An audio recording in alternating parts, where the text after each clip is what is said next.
Ladies and gentlemen, Greg McCloskey from ForexLive.com. Today's date is October 27, 2023. I'm going to take a Forex quick look at the dollar versus yen as we head into the end of the current week and look toward next week when the Bank of Japan will meet. Key week, key technical levels, key moves in the dollar versus yen right now as I speak. So let's take a look.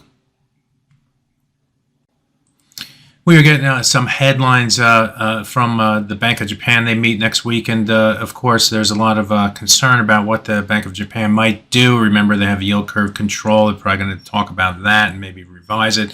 There's talk that they're likely to raise the consumer price index outlook for 2024. We did see CPI data show a 3.3% year-on-year inflation for currently and 2.7% ex food and energy, or ex fresh food, I guess I should say. And that's still above that 2% target. So they're inching that target for 2024 to the 2% level.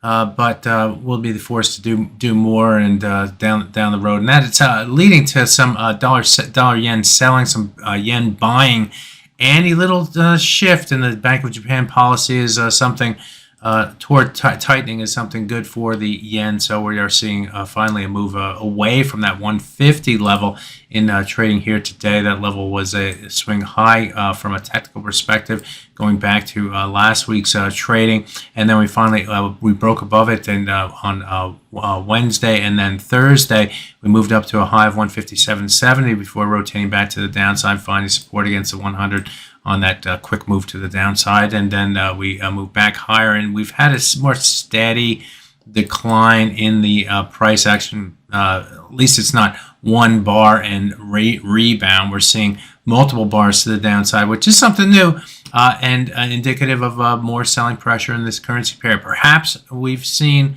a peak in this pair. We will see. But what do we have to do? Well, I've put in a Fibonacci retracement from this low to this high right here.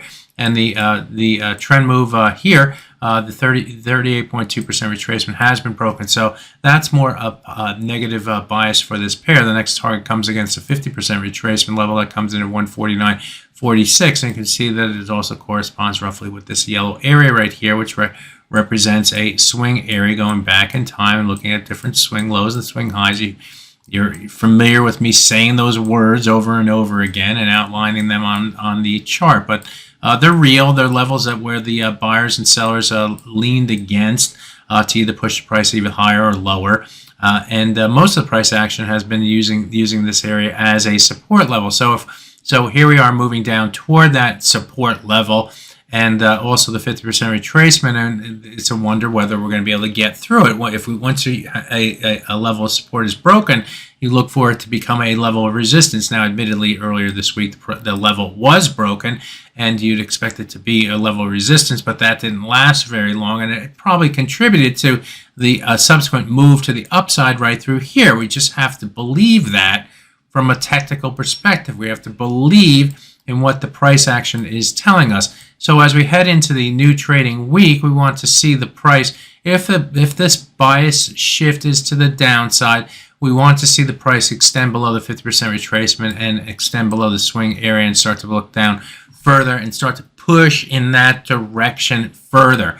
What we don't want to see from a technical perspective is close resistance, probably the 38.2% retracement. Other resistance against the 100 and 200 hour moving averages, and we're so lucky that the 100-hour moving average currently comes in right near that 150 level. So that level is going to be our ceiling. We cannot go above that level and say that the downside is a favored way. And we couldn't say it earlier this week. We couldn't say it until today when the price started to move back below that 150 level, and we started to see more selling pressure here. So 50% retracement level, key target on the downside to get to and through. If we get below that level, it opens the door for further downside momentum. Who knows? Maybe we even head down to the October low over time. It's not that far away, 148.15.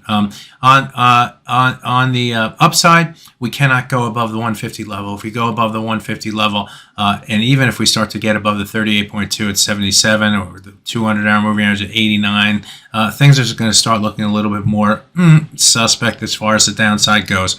So sellers are making a play. We'll see if they can continue that play. My name is Greg Michalowski. Good fortune with your trading. Bye-bye now.